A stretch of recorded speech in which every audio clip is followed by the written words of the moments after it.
Hi students, welcome to ACE Online. Which of the following is an amphoteric oxide అని ఇచ్చారు. Amphoteric oxide.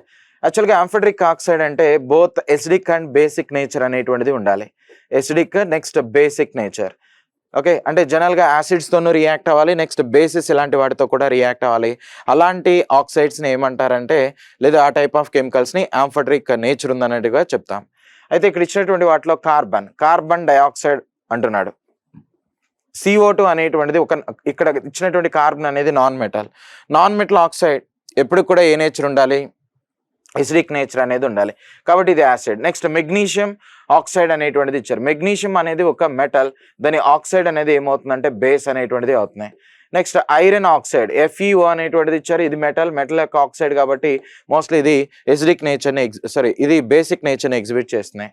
So మరి aluminium అనేటువంటిది కూడా మెటలే, కాకపోతే ఈ అల్యూమినియం యొక్క ఆక్సైడ్ అనేది ఎసిడిక్ నేచర్ ఉంటుంది, బేసిక్ నేచర్ అంటే యాసిడ్స్తోనూ రియాక్ట్ అవుతుంది, బేసిస్తోనూ రియాక్ట్ అనేటువంటిది అవుతుంది.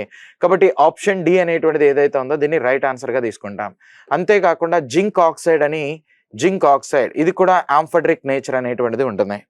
ఇంకా పీరియాడిక్ టేబుల్లో ఏ టైప్ ఆఫ్ ఎలిమెంట్స్ యొక్క ఆక్సైడ్స్ అనేది ఆంఫోటరిక్ నేచర్ని ఎగ్జిబిట్ చేస్తాయి తెలిస్తే కింద కామెంట్ చేయండి.